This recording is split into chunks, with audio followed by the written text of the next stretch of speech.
Meeting to order. I'd like to welcome everybody. Madam Clerk, we have Mr. Barrier, Mr. Burns, Mr. Stroud, and myself here tonight. Mr. Britton is off on business with his company. I'd like to remind everybody to please silence all mobile devices. And if you are speaking tonight, we got quite a few, it looks like. We'd like to remind you to come up here and activate your microphone before speaking and for the YouTube recording. At this time, I'd like for us to stand as Reverend Keith Barnett from Bridge Worship provides the invocation. Following that, Sheriff Huntsman will lead us in the Pledge of Allegiance. Lord Jesus, we thank you tonight for the opportunity you've given us, Lord, to come into agreement with your word. And we ask you tonight that, Lord, the things that we talk about and discuss, that we look at it to be in your will as we lift up your name.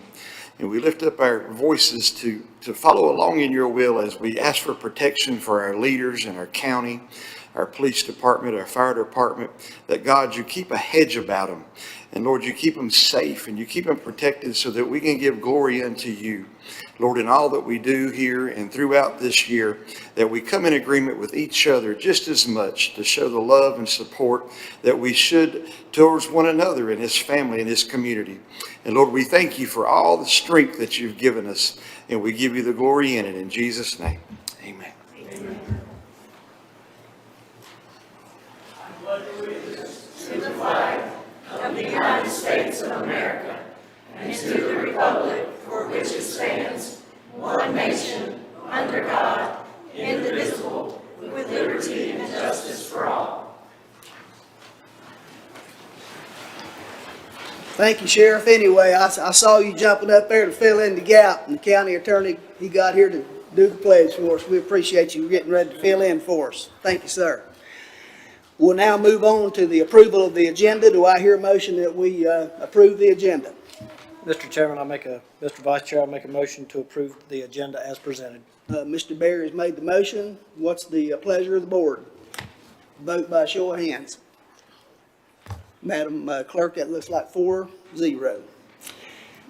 We'll now approve the meeting minutes from April the 10th, 2025, which was a special meeting. April the 21st, 2025, which was a regular meeting, and May the 5th, 2025, which was a pre-agenda meeting. Do I see a motion we approve these minutes? Vice Chairman, I'll make a motion to approve the minutes as written. Mr. Stroud made the motion. Do I see a show of hands? Vote with a show of hands, please. There we go, 4-0, Madam Clerk. We'll now move on to our presentations. Our first one is a proclamation for National Recovery Month, September 2025. That'll be presented by Jennifer Gant, the DFC Project Coordinator, Burke Recovery.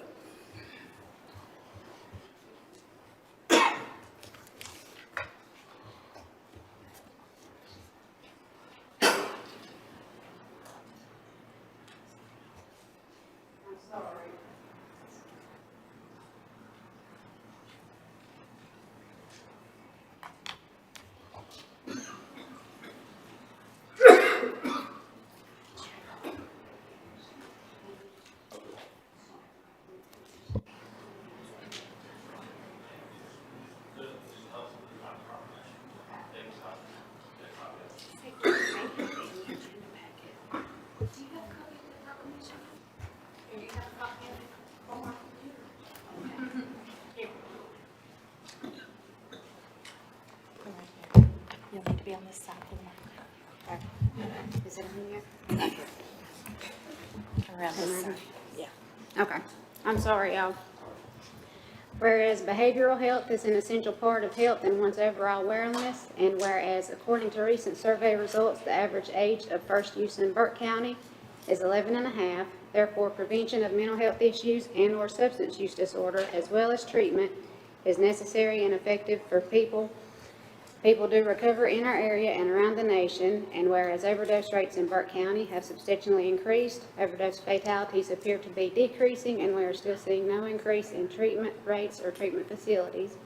And whereas preventing and overcoming substance use disorder is essential to achieving healthy lifestyles, both physically and emotionally, whereas we must educate relatives and friends of people with substance use disorders so they will be able to implement preventative measures, recognize the signs of a problem, and guide those in need to appropriate treatment and recovery support services. And whereas substance use disorder is a major public health problem that impacts society on multiple levels, and whereas the use of fentanyl and other dangerous opioids, as well as substances being laced with potent sedatives, is rising in the community, leading to overdose and death. And whereas also underage drinking and a failure to properly store alcohol in the home continues to lead youth having a low perception risk. And whereas to help more people achieve and sustain long-term recovery, Burke Wellness Initiative and Burke Substance Abuse Network invites Burke County residents to participate in activities held to recognize National Recovery Month. Now therefore, the Burke County Board of Commissioners proudly proclaims September 2025 as National Recovery Month in Burke County, North Carolina, and urges all citizens, government agencies, public and private institutions, businesses, and schools to join together in fostering understanding, compassion, and hope for those affected by substance use disorders. We call upon our community to promote awareness, expand access to treatment and recovery resources, and stand in solidarity with individuals and families as they work to overcome challenges, embrace wellness, and build brighter futures. Thank you. Thank you, ma'am. Do I have a motion to approve proclamation just presented? So moved, Mr. Chairman. Vote by show of hands, please. 4-0, Madam Clerk. We'll now hear from EMS, recognition of lifesavers presented by James Robinson, our EMS Director. Good evening, gentlemen, ladies and gentlemen of the audience. Appreciate everybody's participation this evening and coming out. The weather looks like it's declining on us, so we do want to make sure that we say, please be careful on the way home this evening. It's my pleasure that on a quarterly basis, we get to present some life-saving awards, individuals that make a difference within our communities. And some of them seem like they're really big, and others seem like they're a lot smaller. But at the end of the day, the impact that they have on the lives of the citizens of Burke County, we never know until after everything is all said and done. And I feel very blessed and privileged to be able to stand here before you this evening and make this presentation, because the last part of this presentation is truly will change your perspective on a lot of things, I do believe. It does for me anyways. So as you all know, we work towards all 5 areas of the commissioner's strategic areas. I think this one does meet all 5 of those, but especially the public safety and the well-being of our individuals, our community members, and those that visit Burke County. So I've showed this slide multiple times, but Burke County operates 4 shifts, 24/72 schedule. We have captain, lieutenant, a training sergeant, and we're going to change this bottom slide because we're working towards 2 field training officers per every shift. We want to standardize what our care is across the board, because we feel that it does have a very big impact on outcomes within our communities. A couple of really big points for this evening. 1,000 people suffer sudden cardiac arrest outside of the hospital on a daily basis. This is across all ages. 10% of these will survive to hospital discharge. That's a big impact, because only 7% of those will have full function back with no negative consequences from that event. So we do stress early activation 911, bystander CPR. I'm very proud of the men and women that serve at Burke County Emergency Services. We've had the opportunity to work with over 400 individuals to teach hands-only CPR at public outreach events. We're happy to continue to do that. So if you're interested in that, please reach out to us.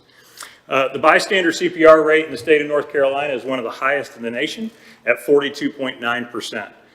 It's hard to believe that somebody would walk by and not be willing to perform at least chest compressions. But in today, a lot of folks will do that. They will just continue to walk by and not make an impact. So the first 3 cases, and I'm going a little bit quicker than we normally do. I know we have a very large agenda this evening, but I want to make sure that we emphasize these particular cases. And as I start calling people's names up, I want to make sure that they come to the front for their moment of recognition. We do have a certificate for them, as well as a challenge coin that commemorates tonight's evening. A 72-year-old male was found pulseless and breathless under a carport. 62 first responders initiated CPR. Patient administered medications and defibrillated twice. CPR was maintained throughout that with a Zoll Autopulse, which is a device that we carry on our ambulances to provide CPR so that people don't get tired. As we know, with CPR success rates, after that 2-minute mark, our ability as human beings to continue to compress the chest declines. Our efficiency declines. So we have Zoll Autopulses on all of our trucks, and we implement these as quickly as possible. I do want to recognize Oak Hill Fire and Rescue had a lot of personnel that responded to this call that were unable to be here this evening. But Mr. Walker, if you'd like to come up here, Abigail Hendricks, Jerry Baker, who couldn't be with us this evening, Seth Ferris, and Talma Parker. I don't believe she can be with us either this evening. Mr. Walker, if you'll stand off there on the side with us for just a minute. All of these CPR that we're talking about this evening had positive outcomes. These individuals were discharged to home. That's an amazing outcome. We are very happy to that. This one actually touched Mr. Walker a little bit more personal than others because it was a family member. And that makes a big difference when your colleagues come and the outcome is positive. So we're very appreciative of that. Do you want to say anything? Okay. On 3/11/2025, a 57-year-old male was identified as having a STEMI, which is a heart attack. Our crew arrived at his residence and they did a 12-lead EKG and they noticed that there was something not quite right. If you remember on our last meeting together, we had Miss April Traxler here and she explained that partnership. That EKG was transmitted. They said, yes, this individual needs cardiac intervention. Our crew was running emergency traffic down the interstate, and as they crossed over the Catawba County line, their patient went into cardiac arrest. The quick actions of the crew in the back of the truck made a difference. They were able to get stopped. They started the auto pulse. They got heart rate back and arrived at the hospital, and as they were moving him over to the cath table, he went into cardiac arrest a second time. Ultimately, he was able to have a stent placed and correct the issue. This gentleman as well was able to come home. And Debbie Taylor was on the crew that evening. Debbie's been here before as a first responder on a previous CPR save. And I think experience goes a long way. The ability to work through these situations is incredibly important. And then on 6/26/25, we had a 48-year-old male in cardiac arrest upon arrival with first responders and law enforcement. Patient was transported to Fry, where he received further cardiac care and was ultimately discharged back to home. And I don't believe we have anybody from the fire departments this evening. I do know that Eichard Fire Department is also holding a family event for their firefighters this evening, so that's why we don't have a lot of participation there. But the Burke County Sheriff's Office did CPR, Drowning Creek members, Road Hiss members, Eichard Fire Department, Jason Townsend, who's in the back, and Robert Ledbetter were on the crew. This patient too had some follow-up with us and was very appreciative of the care that he received, and it made an impact on his life. So I'm happy to recognize Jason this evening for a cardiac save. If you all just stand by for a couple of minutes. Our next call. This one, I can't express enough that we never know the impact that we're going to have. Commissioner Burns, if you'll get. Logan had just worked a 24-hour shift and was on his way down off the mountain. I received a call and we dispatched units. We had a female patient that was experiencing a psychiatric-related injury. She had got out of a vehicle and she had walked down the trail. If you've never been to Upper Creek Falls, it's an absolutely beautiful place to go. It's got a very large waterfall, approximately 70 feet, and she managed to get all the way to the edge of that waterfall. And she was not in a capacity to make sound decisions. Logan, who had just got off his 24-hour shift, was driving by and heard the dispatch. He didn't have any reason he had to stop other than he wanted to stop. He stopped, he entered the woods by himself. He went all the way down and he was the first person to make patient contact. Through his quick wit and sound judgment making, he was able to talk to this person.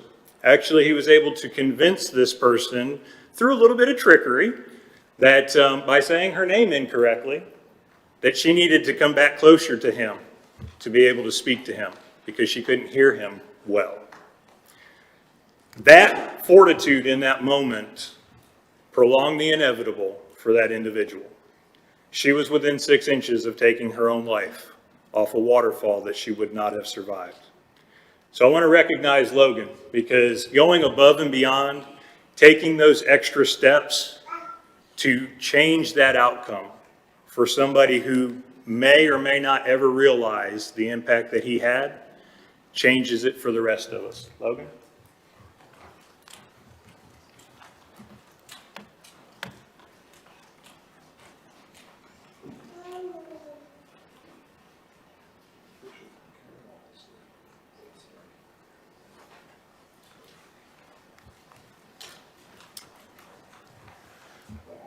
Kenny, if you'd like to come up. So this one here, I added in very quickly. Mr. Kenny Williams. So we recently had an incident that occurred at our landfill. Mark, would you come up?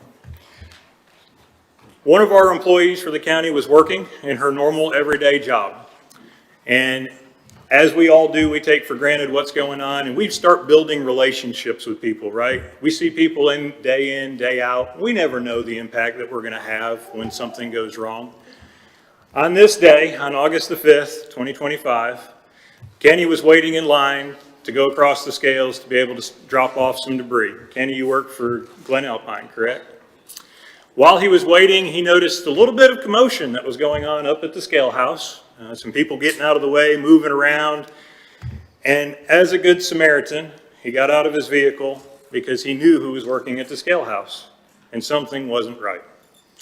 He climbed across the guardrail, and he forcibly opened the window, climbed through the window, and made access to an employee of Burke County who was experiencing one of the worst days of her life. She was having a seizure, and she was altered. Due to the quick thinking of Kenny, he was able to get her on her side and help her maintain an airway. He was able to open up the guard shack. And I also want to recognize Robert, if you'll come up as well. So 200 Avery Avenue is a long way from the landfill. The rest of us were very busy on a couple other projects. Robert and Matt Chapman heard the call go in, knew the location, and they responded because it's the middle of the day. Response can be a little bit challenging for area departments depending on what's going on. Robert, without a second's thought, responded and arrived at the same time as the crew. Ultimately, Robert ended up driving our EMS crew, which was Sherry Mayfield and Kamani, and neither of them are here this evening, back to the hospital where she received further care. I want to recognize Kenny for going above and beyond, for climbing through a window when nobody else had to, and opening a door so that care could be provided for one of our county employees. Mark, do you want to say anything? I just want to say thank you. That was quick response, and like you said, I don't know where you learned to turn around side and everything, but that made all the difference, if I'm not mistaken. And thank you. Glen Alpine should be very proud.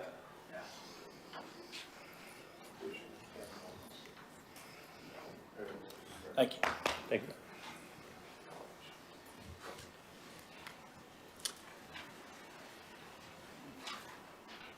Last but not least, this one here, if this doesn't change the way that you look at everyday life, I'm not sure what actually will. But on June the 6th, Burke County Emergency Services, as well as the Sheriff's Office, Eichard Fire Department, County Fire Marshal, every resource that could possibly be in the area, responded for a drowning at an area pool. Upon arrival of the first crews, an Eichard Fire Department member threw off what he knew would get destroyed in the water on the side of the pool, jumped into the pool, and recovered a 13-year-old from the bottom of the pool. Once on the side of the pool, CPR was immediately initiated. Our QRV, Andrew, if you'd like to step up, as well as our crew responded, and life-saving efforts were initiated. Now, I would love to say that the outcome from this was 100% positive. Ultimately, this child did succumb to their injuries. But I was reached out to by LifeShare of the Carolinas. They said that the best thing that we could do was emphasize understanding the gift of life. This child's heart, his liver, and his kidneys went to change the lives of 5 other people. We don't know every single day what the good Lord puts us here for. And as challenging, as difficult as these situations can be, and if it doesn't bring a tear to your eye, you're probably not human. These outcomes, right? It's because of the hard work, it's because of the individual dedication, it's for making the decision in those moments, whether you're a volunteer firefighter, whether you're a law enforcement agent, whether you're a career in EMS, it does not matter. You jump in and you start doing something. So I want to recognize Andrew. Do we have anybody else? Anna, come up. Tori. Tori was not working that day. She actually happened to be there in regular clothes, but also being an employee of ours, heard the call go in and responded to the scene. I just want to take a minute to emphasize, LifeShare wanted me to share. If you would like to give the gift of life, make sure that you talk to your family and your loved ones, and make sure that you know that your wishes are. One of the most difficult parts of that is having that conversation with a family. I was fortunate enough to be able to follow up with that. And I want to recognize the life-saving efforts that these individuals did. And I want to thank you all. We've got a certificate for each of you.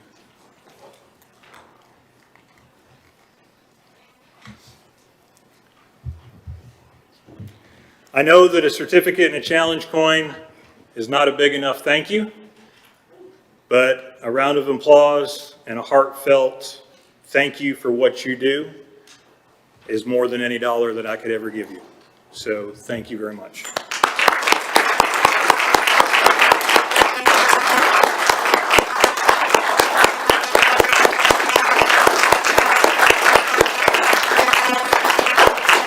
We could squeeze everybody in for a quick picture.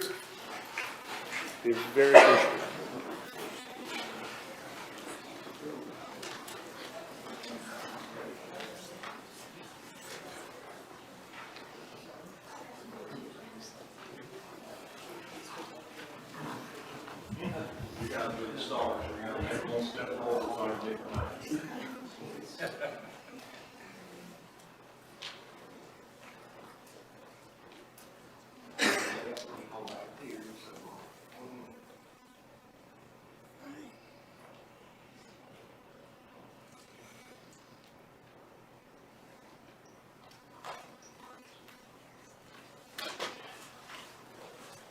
Again, I thank you all.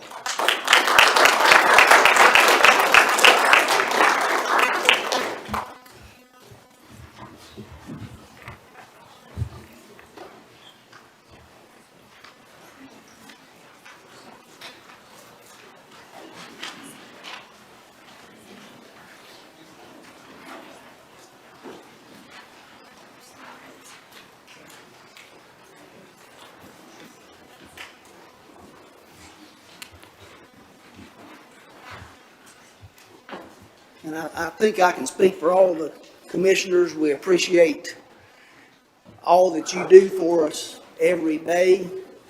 It's a pleasure to have a person like Mr. Robinson in charge of EMS that takes the time to write up these commendations and present that to us.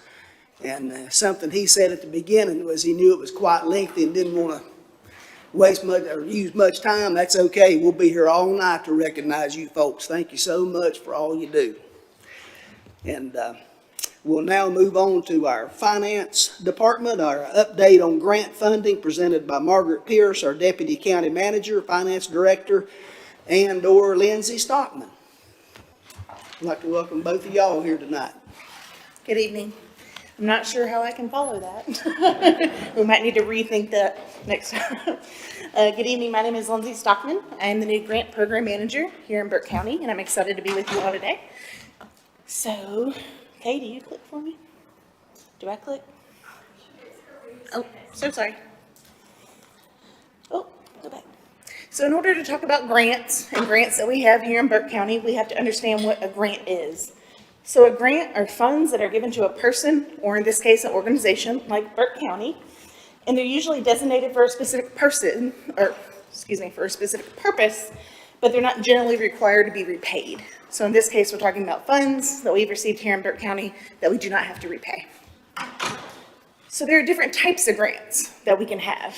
There are federal grants, such as agencies like Department of Health and Human Services, Homeland Security, U.S. Department of Justice. Often these are passed through state agencies. We also have state and local grants. These are more targeted grants specific for geographical areas. A lot of the Helene money, for example, were the cutoff for that. We're considered the last county to receive devastation.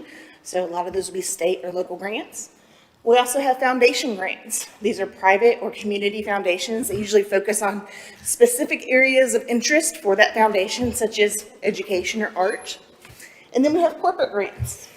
Those are provided by businesses as part of their desire to support their community and the citizens that have storefronts. The citizens in the communities where they have storefronts. Some examples of those would be Walmart, for example. Anywhere there's a Walmart, they have Walmart grants. Kohl's, they have Kohl's grants, and et cetera. So let's talk about the current grants that we have here in Burke County. We currently have 45 active grants that we are working on a regular basis. This is about $9 million that we are working towards reporting on, et cetera. 6 of our grants are considered federal, whereas 28 are considered state. We, as Burke County, have only provided $280,000 some dollars in match. Now, that's a great low number, but a couple of questions come to mind. One, what is match? Well, match can be cash or in kind. In kind means it could be salary. It could be your office. Those types of things could be considered in kind, or cash, as we all know, is cash. Now, $280,000, as I would tell you all as a grant person, is a low number. It's actually even lower. $200,000 of this is actually specific for one grant, which is Maynard, because it's a pass-through, and we hold the grant. That $200 is on our books. So actually, 80% of this is not ours. Only $80,000 is what we've actually provided in match for in-kind. So let's link this back to our focus areas. Our focus area of community advancement, 6 of those 45 grants are focused in this area. An example here would be the Dogwood Health Trust. We have this grant and they have provided digital access stations and classes for seniors. Our focus area 2, which is economic growth and sustainment, 11 of our grants are focused on this area. And an example would be our Maynard Electric grant, which is a building reuse grant. So they're renovating that building to reuse it and stay here in the county. Focus area 3, which is public safety and well-being. An example here would be our NCDIT grant or our 911 radios. We were able to get new radios for the 911 center, and 25 of our grants are focused in this area. Focus area 4, which is fiscal stewardship. 3 of our grants are focused in this area, and the example we have for you is America 250. So our funds that we got from the state are specific to America 250. We have the signs right up here at front to celebrate America turning 250 years old, and we are using those funds to help promote. So now that we know what grants are, and we kind of talked about the grants that we have, let's talk about grants that we are waiting to hear about. So I have been with the county almost 4 months. I started April 28th, and since then, we've applied for 16 new grants. That does not include the 45, about $1.2 million we've applied for. We have asked the state for 3 extensions. So what that means is that during Hurricane Helene, we were not able to meet some of our grant requirements. A lot of people weren't. We simply had to submit paperwork. We've done that. We will continue to work on those grants to fulfill what we said we would to the state. We've submitted 3 letters of intent, which means we intend to apply for a grant to the state. The state has approved 2 of those, and we will move forward working with them to apply for additional funding. I've evaluated and reviewed grants with multiple individuals as well as all the departments across the county, and I continue to do so on a regular basis. We've also created an internal process for applying for grants. I think it's going very well so far. Also with this, which is not up here, The grant match for those 16 grants is zero. There is no match for those dollars. Those are all just straight grants that we could receive, so we're excited to hear about those. And we have also recently discovered that the system that we use, Munis software across the county, has a grant component to it. So we were thinking in the future, we might need to budget for quite a few dollars to manage a grant system, which can be very pricey. We won't have to do that now because Munis can take care of that for us, which is a great cost saving. So, some of the grants that we're waiting to hear about. We've applied for a sheriff's office grant. It's called the COPS Grant for Violence Prevention. We wrote this in partnership with the public school system, and this would help with lighting out at Reap Field, as well as enhance safety features for the school system. We also applied for a COPS hiring grant for the sheriff's office. This is also in partnership for the school system, and this would allow us to hire 3 new student resource officers. And then we just applied for a senior services grant for from the Dogwood Health Trust Foundation. It's a 2-year grant for a total of $150,000. And we hope that this grant will allow us to move seniors off of the wait list for in-home and congregate meals. So our Meals on Wheels program. Any questions? Comments, concerns, complaints? Wonderful. My contact information is up. If anybody on the board or if anybody in the audience has any questions or comments, I'm happy to address them. Anybody have any questions? Just one comment, if you Yes, sir. think I'm Yes, sir. great job. Oh, thank you. I know this, I've lived in this world a little, and it's not an easy job. Yes, sir. So my hat's off to you, thank you very much. Managing 45 grants is quite a chore, and we appreciate you doing that for the citizens of Burke County. Thank you. I appreciate it. We hope to hear about the other grants we've applied for before the holidays, October, November. So hopefully maybe then we can come back and give you an update. All right. Thank you for your time. Thank you, ma'am. Do I have a motion to accept the report? Mr. Chairman, go ahead. Sorry, so moved, Mr. Chairman. May I see a show of hands, please? That's 4-0, Madam Clerk. Okay, we will now look at a proclamation for the North Carolina DOT Litter Sweep Week, and that will be presented by yours truly. This proclamation proclaims the month of September 2025 as Litter Sweep Participation Month in Burke County and urges all citizens, businesses, and community organizations to join in this important initiative to help maintain the cleanliness, beauty, and livability of our roadsides and neighborhoods. If there are no questions, I'll entertain a motion. I make that motion, Mr. Chairman. All in favor? That's 4 votes, ma'am. We will now move on to our manager, and we'll look at foster care presentation by him, Mr. Brian Epley. Thank you, Commissioner Smith. Members of the board, I'll first say that I appreciate, especially in the last 2 months where our agendas have certainly been a little more robust, the opportunity to continue to make a point of emphasis for foster care here in Burke County. That is, I too appreciated Chief Robinson's presentation, and that's something I look forward to every quarter. I appreciate Commissioner Burns sitting on that committee and that board to help drive that. And I think this kind of falls into the same boat where you just feel like you're really putting your time and energy to the right places and working on the right things. And that's where I would like to start, again, just by saying thank you for allowing staff and allowing the team to continue to highlight the need for help, recruitment, and for all of us to just be aware of foster care in Burke County. And my first slide, I always like to start with is, what is our purpose? I mean, what are we here to do? What is the culmination, the synchronization of 28 operating departments under one umbrella? What are we created for? And when you think about, again, what Chief Robinson presented, or you think about some of these foster care statistics and some of the things we're working on, it's not really hard to connect that back to improving lives and making sound, really strong investments into our children, into our community, into our citizens. That for me is very rewarding, and I appreciate the board's willingness to allow us to do that.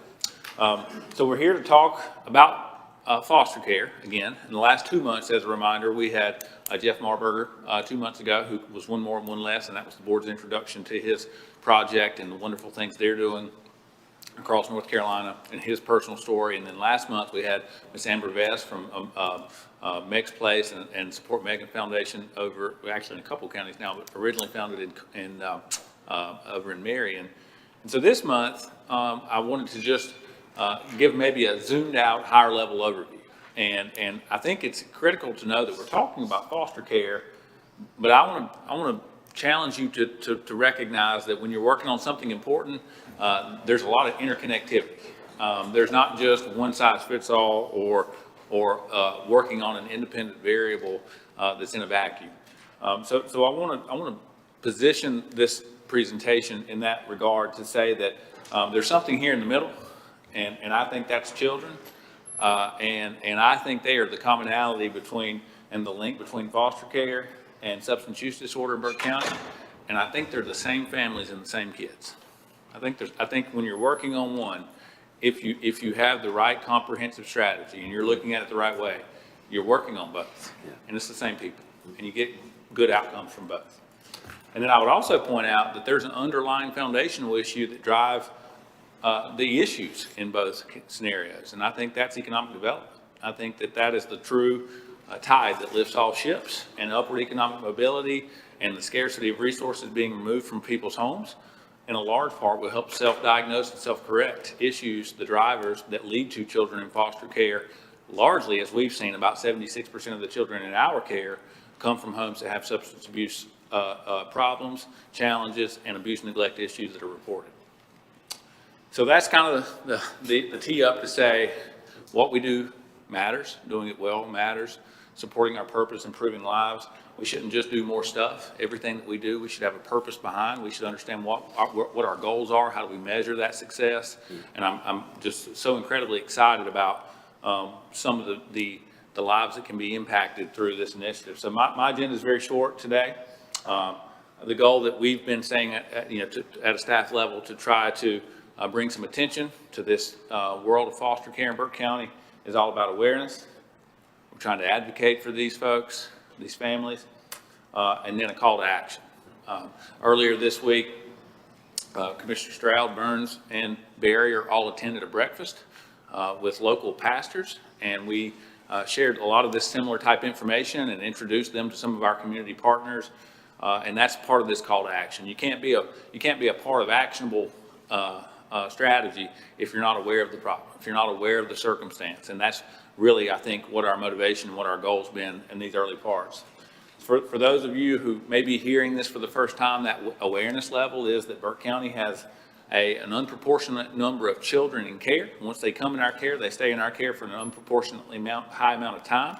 We have an unproportionately low number of licensed foster parents in Burke County, so we have children scattered all over really the region, sometimes the nation.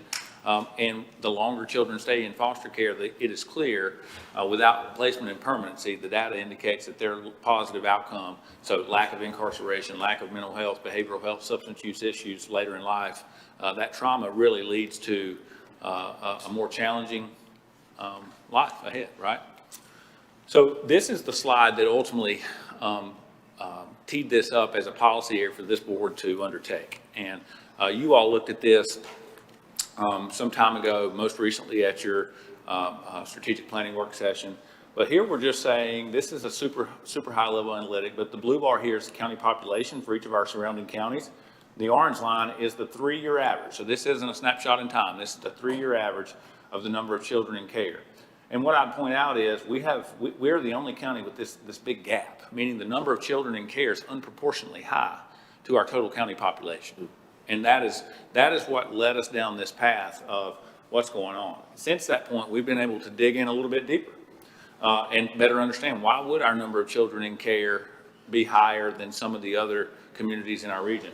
Well, the first thing that we point out is the North Carolina average per 1,000 children per claim. So this is a school teacher, a family member, a pediatrician, a Sunday school teacher, a guidance counselor. This is someone calling and making a report of abuse or neglect, physical abuse, sexual abuse, substance abuse. We heard from, and how appropriate is it that this was recovery month in September, and the average age for first-time use is 11 and a half in Burke County. So that's, that's telling. Sometimes it is the child themselves, but this is someone calling our Department of Social Services, and we're 33% higher than the state average, and even more than that from the federal average, for the number of claims of abuse or neglect. So then you move down to what percentage of that is substantiated. We call that victimization rate for every 1,000 children. And again, so we're 33% higher in claims. 17.38 of those get actually substantiated, which means we screen it in. We do an investigation and we conclude this is an unsafe situation. We need to do further investigation. There is substantiated evidence to the claim. And then this last analytic here is, of those that are substantiated, how many children come into our care? And roughly double what the state average is. So when you ask yourself, why is our population higher, right? The proof's here. We have more claims. There's evidence in the community driving those claims that ultimately yield children in care.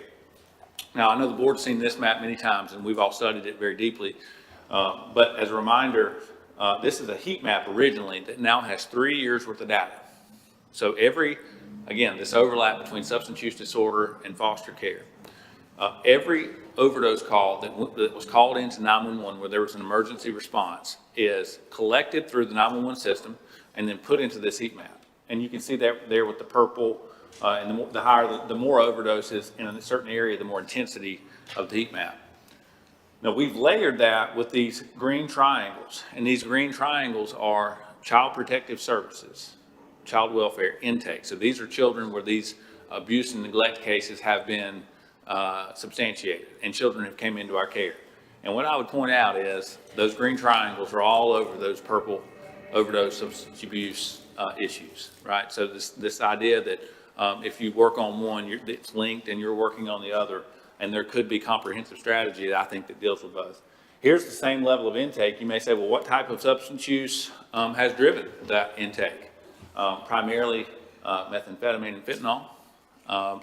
And this is the school systems that they are impacted by. So one level further, and ultimately, if we use this information correctly, we should be doing proactive, which I think this board is hopefully later tonight going to start taking some actions to do. But we can be proactive in these communities to deal with some of these abuse and neglect issues and children coming into care before they happen. I do have some positive news. And to brag on our team, I think we have great social workers in our foster care division, and I know this board and certainly the manager's office is incredibly supportive of their work. And just like Chief Robinson reported with our emergency services and sheriff's office folks and first responders and fire departments, they often see things that most of us don't have to see. And we have tremendous respect and appreciation for their professionalism. Once children come into our care, we take incredibly good care of them. Much better than what the industry average. There's actually a categorization for mistreatment. And then the last two data points here, the first one is about once someone comes into your care, how long do they stay? What is your ability to move them to permanency? And permanency would be reunification with their family, or it could be adoption, or it could be they aged out after the age of 18. But we too there have a pretty systematic problem where once children come into care, they seem to stay here. And you can see that here on this slide. So if we take a snapshot in a static way of our current population, the average is about 1,298 days. So 3.5 years that you're separated from your family.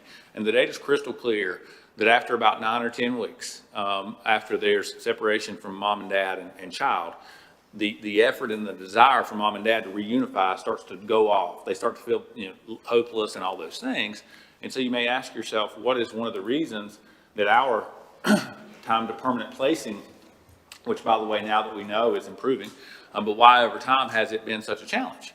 And one of the big reasons is lack of resources in the community. So if a judge, if a child's taken out of a family, and whether it's judicial order or social worker guidance, there's often a checklist of items they have to complete. Parenting skills, for example, or substance use, if it's a substance use related, which again, 76% of the kids in our care come from substance use related claim, they have to go through maybe outpatient treatment, or maybe it's inpatient, or maybe they have to see a physician. But there's a variety of items that they have to perform in order to even be considered for reunification. And that lack of resource availability in what I'll call our recovery ecosystem, which again, we're going to talk about later this evening, is part of the reason where parents don't even have access in this community to those services.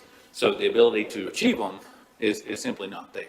Does that make sense? Am I doing a good job of explaining that? Now, again, some good news, our days to first placement and permanency and our time, I think we're making some impacts where we can. We need a lot of infrastructure investment. And so I'm transitioning from awareness. That's kind of a microcosm of the problem and the uniqueness in Burke County. And as a reminder, I said awareness, advocacy, and action. From an advocacy perspective, we're starting first with our churches. That is something that has proven very fruitful in other communities. That was part of why we, when we talked to some of the nonprofits, which is one of the focus areas on this list, each of them talk about the importance of engaging with our local churches and our community and our faith-based leadership folks. That was the point of the breakfast this past Tuesday, I believe. And I'll point out, just as a point of notification, in 2 weeks from tomorrow, on September the 26th at 6 p.m. in this room, there'll be an open door for prayer. And all of those pastors are coming back, and we're inviting even the ones who weren't able to come. And there's going to be just a moment of reflection and prayer for all these children. And that's 2 weeks from tomorrow, 6 to 6:45, I believe is the time. Don't take for granted the point of emphasis that this meeting allows us to place. There's very important business transactions and very important policy decisions that this board considers, and to earmark a few minutes each month to put this back at the frontal lobe of everyone's radar, critically important. And then lastly, most of these kids in some way interact with the school system. So the school system has been a tremendously willing partner. They have a team really that manages these oftentimes displaced and troubled youth, and they have been a huge partner, supporter, and advocate. And that's kind of how we've tried to start prioritizing these advocacy efforts. And this is my last slide, and I'll be glad to answer any questions. But the most logical question would be, well, what's next? What are we doing? And I'm a little bit ahead of your agenda, but here shortly, this board's going to have the opportunity to take some action on a few opioid settlement strategies. One of them will be for Spark, and I'll let Dr. Barnett, or Samuel, tell you a little bit more about those folks. But they offer an in-home family-centered treatment that puts licensed clinical addiction specialists and social workers in a home, and it is a marvelous situation to try to identify both the substance use side, which, by the way, I think has just an incredible positive outcome abstinence rate, and allow those families to stay together. But you also hear about a caring alternative and High Country Community Health, all of which are putting resources in our recovery system that aren't here now, that deal with the root problem, which is substance use, which will have a positive impact on foster care, no doubt in my mind.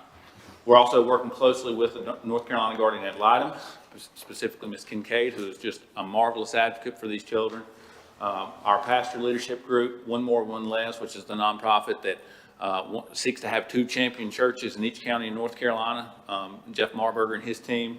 And then, as I mentioned, Meg's Place and Live Like Megan Foundation, who we heard from last month. And so the takeaway from this slide is 3 or 4 months ago, none of these folks were on the team.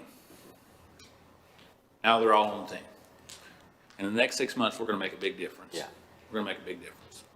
So I appreciate the opportunity to provide a short update on the foster care program and what we're doing in Burke County. And Commissioner Smith, I'm happy to answer any questions you or the board may have. Does anybody have any questions they'd like to present to the county manager? I'd like to just make a statement of just how phenomenal it is to see all of our teams of people coming together in every capacity and in every, when we sat through this thing with the pastors at One More, One Less the other day and different ones that we've listened to, It just seems like everybody's coming together. The churches are coming together. We can take care of these kids and we're gonna figure it out. So we ain't got no kids running around without homes. Yeah, I think I speak for all the board when I say we'd like to thank DSS and all those involved in helping these children out each and every day. Absolutely. Okay, that'll move us on to item 7, scheduled public hearings. We have none. And that'll move us to the next one, informal public comments. Madam Clerk, do we have anyone registered to speak? We do, Mr. Vice Chairman. I would call Christy Gupton to the podium.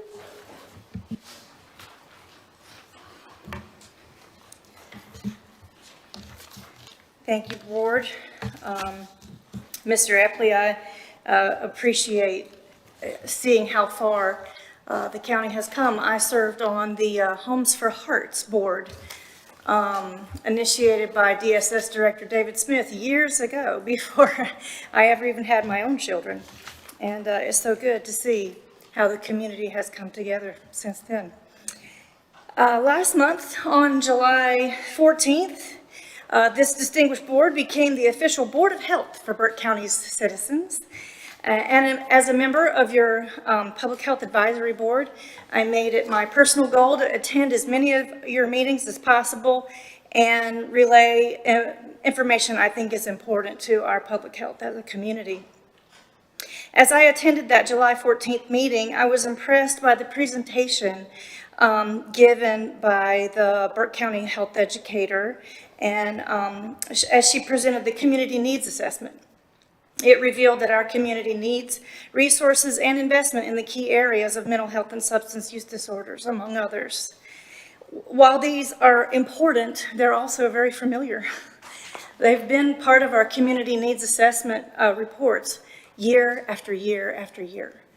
And I think that it's important, with the resources we've already invested, to continue to make progress here so we can eventually triumph over what is, termed these diseases of the soul, right? Substance use disorder and mental health disorders. So I wanted to share a heartwarming story with you about how our community came together without further burdening taxpayers or having to fill out grants. No offense to grants, those are good things, but just concerned citizens who saw a need and decided to just get it done. So that project was an outdoor classroom at Mole Elementary School. The project was conceived by Principal Amber Lackey and her PTA leader, Parent-Teacher Association leader, Tracy Stamey. And pardon me for being a proud mama, but my oldest son, Kenton Gupton, who needed an Eagle Scout project in a bad way, saw this idea and it was just the right fit. So before we knew it, members of our community had written checks, raised more than enough to get started, and community leader Jason Henson, a builder and a youth minister, came to the project to offer some project management support. In the brutal heat of last summer, we broke ground and undertook several weeks of very hard physical work to complete what is now a beautiful outdoor learning space featuring a stage and seating for around 50. Nestled under the trees, downwind from some honeysuckle, and where birds and butterflies make their presence known. Elementary school kids at Mole experience nature while learning at a level that cannot be achieved within the four walls of classroom. There's not enough time in this public comment to link Shinrin-yoku, a Japanese word meaning forest bathing, to being how inundated in nature heals the mind and the body. But there's infinite scientific proof that that occurs, so I know that you trust that. I'll simply use these last couple seconds to thank members of our community, like Wall Lumber, who contributed the materials at their cost so that we could use the money raised more effectively. And for other financial contributors like the Burke County Republican Party and B&S Discount Foods. And I wanted to thank the Piedmont Council of the Boy Scouts of America, for ranking this project number 1 out of the 130 Eagle Scout projects that got submitted last year. And for Troop 199, who's brought their scouts here before to say the Pledge of Allegiance for all the help and support they gave. So thanks again for your listening to this heartwarming story. I hope you'll find as much pride in it as I do, of just a community of people who came together to help solve some of our most pressing needs. And if you'd like to follow that QR code, it'll take you to a little video we made of the project. Thank you. Thank you, Ms. Gupton. Madam Clerk, do you have any other speakers? That's all the cards I have, Mr. Vice Chairman. Okay, thank you. And that brings us to our consent agenda. We have none tonight, which brings us to number 10, items for decision. And Madam Clerk, I hope you got some good comfortable shoes on and a good drink of water there, because you're going to be up a while.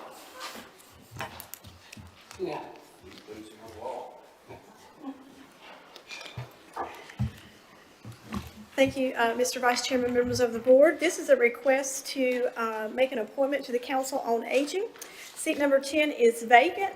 The Senior Services Director and the Council on Aging request the appointment of Holly Phillips to fill this vacancy, and it has a term ending November 30th, 2026. Do I hear a motion on this position? Mr. Vice Chair, I make a motion to appoint Holly Phillips to the Council on Aging, seat number 10, to complete the remainder of a term ending November 30th, 2026. Thank you, sir. Let's have a vote by show of hands. Madam Clerk, that's four of us, Thank you. unanimous. Next, we have a removal for the America 250 NC Committee. Kevin Hancock fulfilled the seat number 10 representing the Sons of the American Revolution. He has submitted his resignation. So this is a request to remove him from the roster and thank him for his service. And we'll bring back an appointment when we have someone to fill that seat. Okay, thank you, ma'am. I hate to see him go. He's another good Texas Aggie there, but we wish him well in Indiana. Do I have a motion? Mr. Chairman, I make a motion to remove Kevin Hancock's name from the official roster for the American 250 Planning Committee and to thank him for his service. Let's please vote by show of hands. Madam Clerk, that's four, unanimous. Thank you. This next item is a resolution appointing and removing plat review officer. Pete Mentor has retired from Burke County, and as such, he's no longer able to serve. Additionally, we would like to request the appointment of Patrick Dickinson, to serve to replace Pete. And the following resolution, number 2025-26, makes that happen and is required statutorily. I'll now entertain a motion for that. Vice Chairman, I'll make a motion to adopt resolution number 2025-26. Please vote by a show of hands. That's four, Madam Clerk. Thank you very much.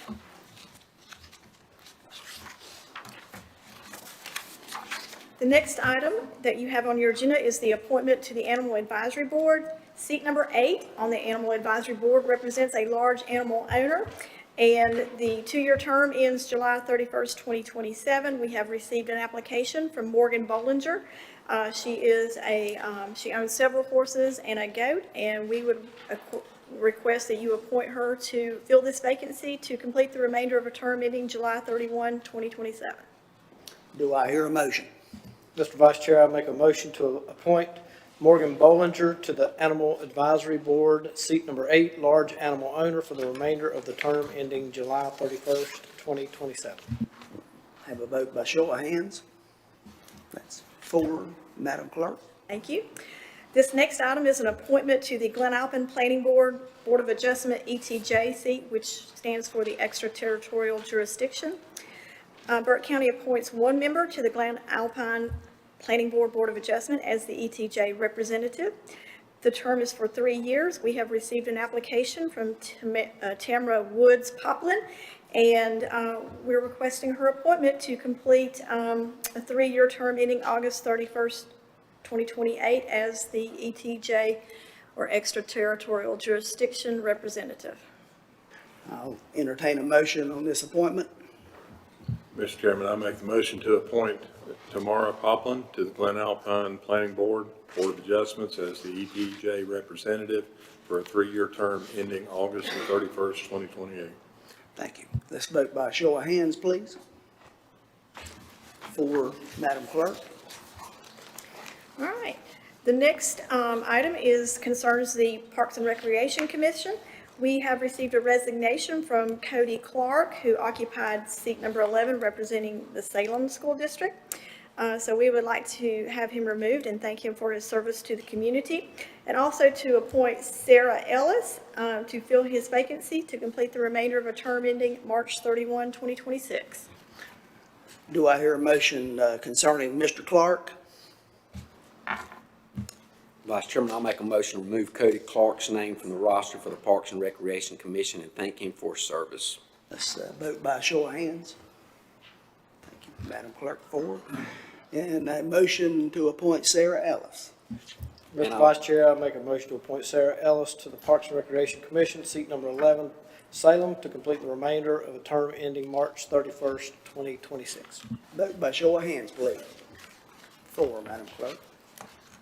All right, I think I'm nearing the end. This next item is concerning the Volunteer Agricultural Board.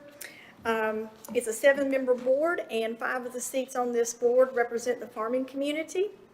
The terms for Robert Lohman and Jason Carswell have expired.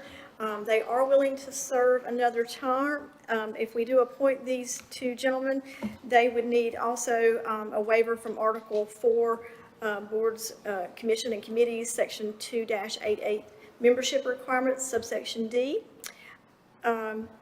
Additionally, we have received an application from Joseph Winkler, who is also a farmer.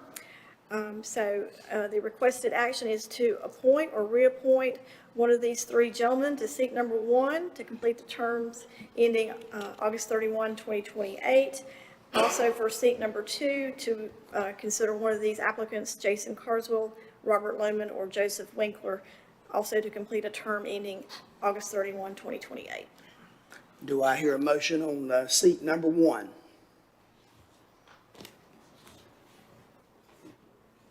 I make an appointment to reappoint Jason Carswell to seat number 1, farming, to complete the remainder of his terms ending August 31st, 2028.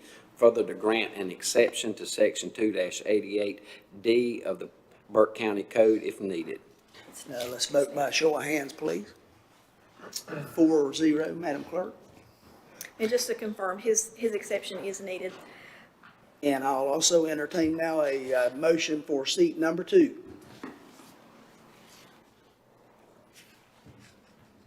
Mr. Vice Chair, I make a motion to reappoint Robert Lohman to seat number 2, farming, to complete the remainder of terms ending August 31st, 2028, and further to grant an exception to Section 2-88D of the Burke County Code. Let's see a vote by show of hands, please. That's 4, Madam Clerk. And I think that's it for me. Thank you. We will now hear from Dr. Samuels concerning a resolution approving the county lead strategy supporting initiatives aligned with local priorities, opioid settlement funds. Good afternoon. I would be remiss not to mention that all the folks that are here tonight that have had a hand in planning, researching, and helping put together this proposal that we have for you all tonight.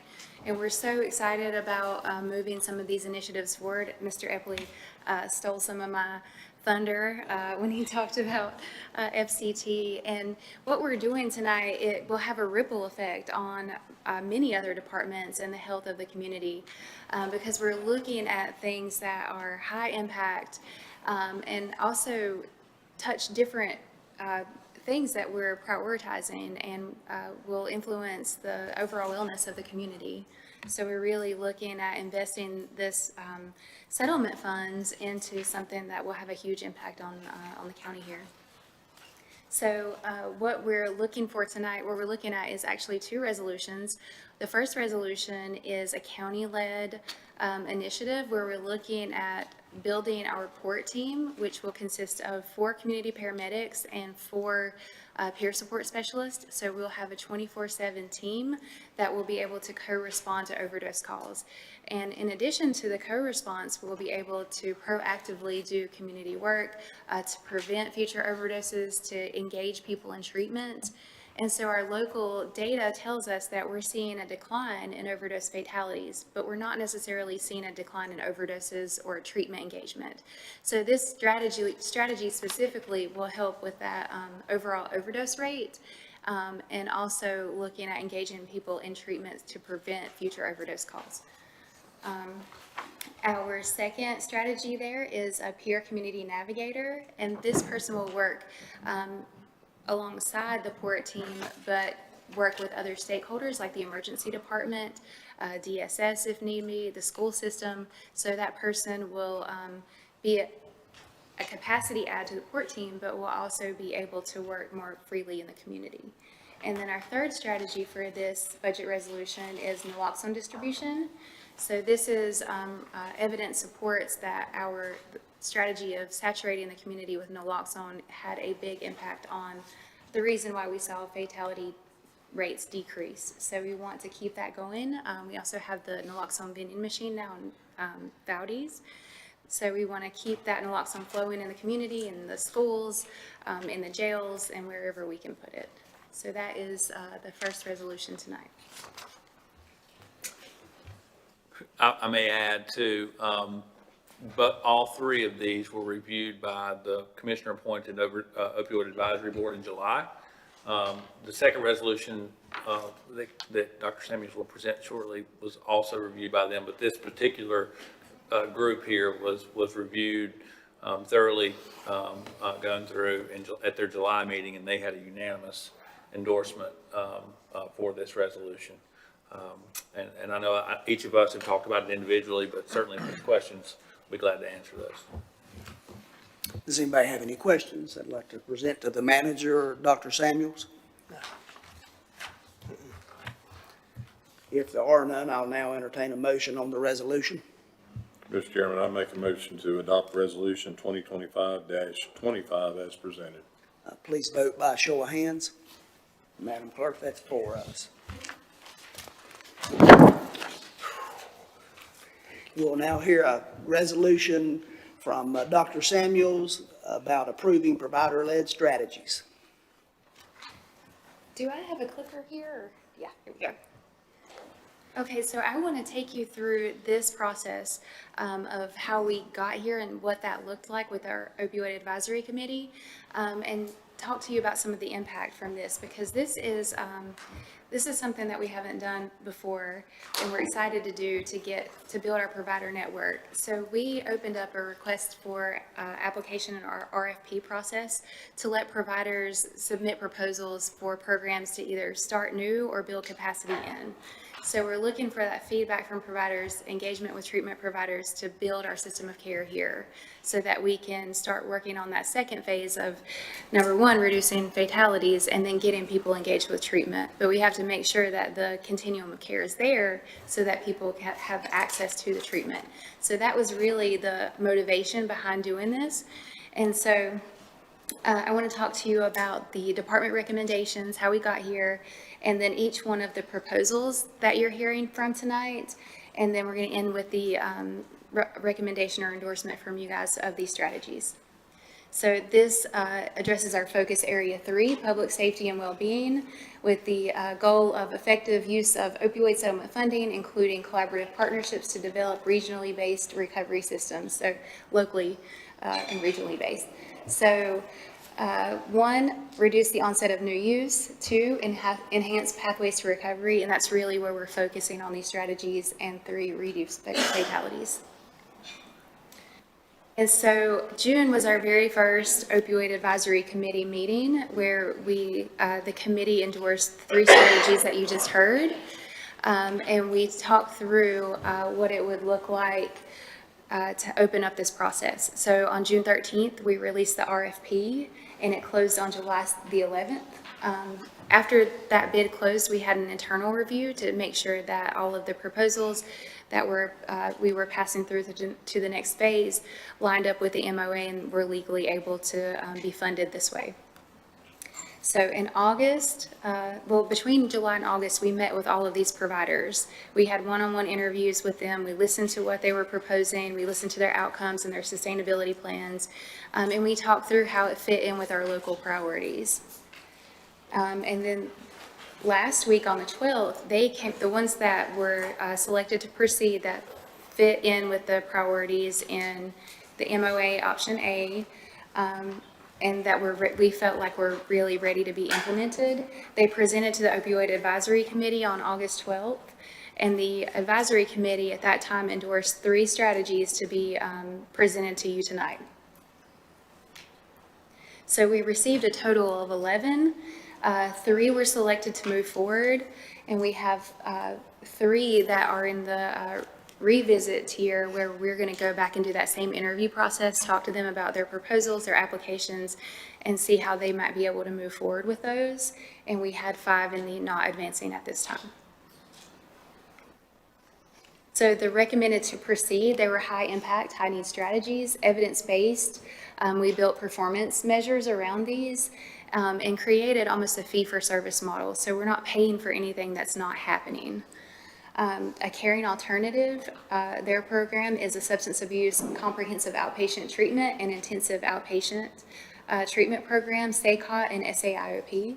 High Country's proposal was low barrier medication assisted treatment, an expansion of their program, and Sparks was family-centered treatment R for recovery. A Caring Alternative, their requested amount is $300,000 for SACOT and SAIOP. And so SACOT is a very, very intensive program. If you think about outpatient and inpatient, SACOT's right in the middle, SACOT and SAIOP. So this is an intervention that a person can use for an extended period of time that's more intensive than regular outpatient, but it allows them to still be with their families, still work, and not have to be in residential. So it's that middle part of the continuum that we didn't have here. We have providers that are providing it outside the county to our residents, but we didn't have it here being done in the county. And so the implementation milestones, this is an example. I put each slide with the provider has this on there. This is an example of how thoroughly we went through the contracts, looking at when we expect them to be doing what thing, and how quickly we can implement these programs, and how quickly we can see data coming in to show our impact. And so also I wanted to talk to you about some national statistics. So we have Coastal Horizons is an SAIOP SACOT program out on the coast, and they report a 60% abstinence rate after the completion of SACOT. So that was like 6 months later, 60% of the people that went through SACOT are still abstinent from using any kind of illicit substance. And then 50 to 70% abstinence at follow-up from SAIOP, and that was a statistic from the National Library of Medicine. So you're having evidence-based programs that have some national outcomes here and are shown to be effective. And SAIOP and SACOT are also large components of recovery court, and that's a proven method of, so when a person enters the recovery court program, a lot of times they go into IOP or SACOT, and so this will be an additional option for the people that are going through recovery court. And then this program will also take referrals from our port team, from community providers, from self-referrals. So we'll be seeing a lot of intake from different places in the community. And this is some of the outcome metrics that we put into each performance-based contract has specific outcome metrics that are related to their proposal and the program that we're looking at. High Country Community Health, their requested amount is $267,305, and they are looking to expand their low barrier MAT. This is already a very successful program that they're doing in Burke County, and they need some support to expand that. So one of the things that High Country presented to the Opioid Advisory Committee last week that they serve 5 counties, but Burke County makes up 50% of the caseload for low barrier MAT. So we need to put some additional support to grow that program. And this is a really essential door to get into treatment. These are folks that are out in the community, walking around, going to places, going to shelters to actively engage people and get them in treatment and then follow up with them. So they'll also work very closely with our port team. As our port team are engaging with people, they will have a warm handoff with High Country, with their providers and peer support specialists for longer term care. And some statistics here are 72% treatment retention rates in low threshold programs. And this is really what we want to see. We want to see people get engaged in treatment and stay in treatment. And opioid use dropped 90 to 41% in populations that were engaged in low barrier MAT. Spark, I think you guys are pretty excited to hear about this one. Family-centered treatment, R for recovery. We will be one of only a handful of programs that have the recovery component in the country. So FCT has been widely used by DSSs for a while, and FCTR is a new model that adds in an additional peer support or a person with lived experience to also work with the families. And so what we're looking for here is to see a reduction in the length of stay in DSS, reunifications, faster reunifications, and we're also looking at prevention, like how can we have an intervention that's earlier in the process to keep the kids from actually being removed, because there is additional support. And so our local data, we had 186 removals from June 2024 to July 2025. 78% of that was substance use as a part of the removal. And so if you look at those outcome metrics, they're really what we want to see as our other priority about reducing or improving foster care system. And so as I previously mentioned, the Opioid Advisory Committee unanimously endorsed all 3 of these strategies. And so I'm bringing it to you tonight for your final approval so that we can move forward with implementation. I think Dr. Samuels is ready for some questions now, if anybody has anything they'd like to ask her. Dr. Samuels, will these organizations, these 3, be coming here to report in the coming months about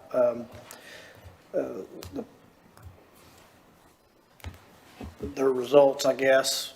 Or will they report to you guys and you guys come and report to us? We've built it into their contract that they would be reporting to the Opioid Advisory Committee. But I certainly think if the board wants to plan that ahead, we can facilitate. I mean, I think that's a good practice to have too.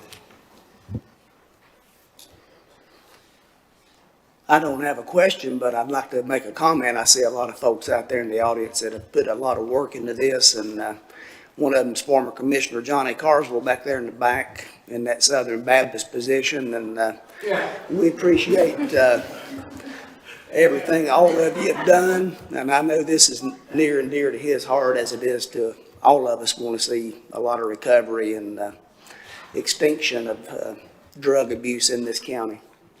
Does anybody else have any questions? I just want to offer my heartfelt appreciation too to the committee, the advisory committee. I feel like they've undertaken this task with a lot of deliberate and humbleness, deliverance and humbleness. I'm excited about this. It's a big step forward. It's much further than we've ever been. Any other comments or suggestions? Just one more, Mr. Vice Chair. I just want to say too that out of all the things that I've been part of since I've been here on the Board of Commissioners, this to me is probably the most important thing we're ever going to do in this community to make a positive difference quickly, I hope. And thank you and all the people on the committee, the advisory board for what you're doing. Oh, and just to mention too, for anybody in YouTube world out there watching this, The meetings that you have are streamed live, and you can go back and watch those as well, which is what I've been doing. So it's awesome to see the work you guys are doing and the collaboration in the community. So thank you. I'll now entertain a motion on this resolution. Mr. Chairman, I make a motion to adopt resolution number 2025-24 as presented. Approve contracts in the amount of $300,000 with the Caring Alternative, $267,305 with High Country Community Health, and $390,000 with Spark, and authorize the county manager to execute all associated documents subject to review and/or revision by the county attorney. I'll entertain a vote by show of hands.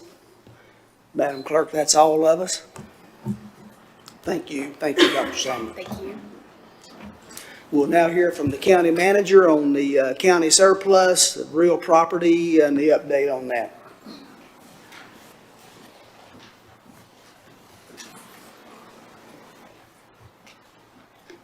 Thank you, Commissioner Smith, Mr. Vice Chairman.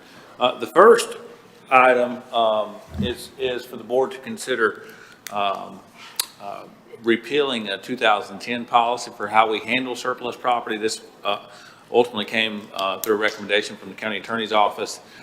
North Carolina statute is very clear about how a county may go through the surplusing process and how that's to be handled. And so we've been operating for some time with a policy that's just a bit overly cumbersome and not the most proficient or efficient mechanism. That policy was adopted September 2010 by a simple motion and vote.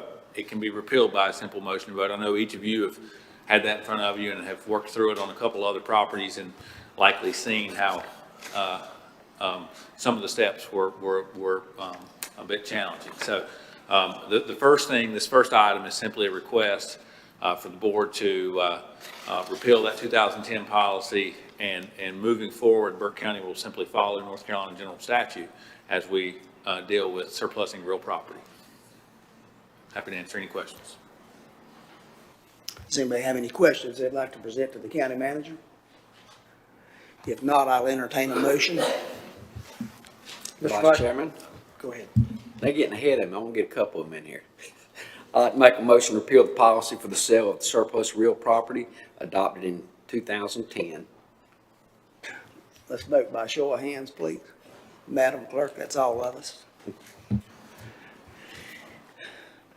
Mr. Epley will now talk to us about the selection for the inaugural class for the Burke County Citizens Academy. Oh, there's one more action Oh, on did that. I skip one?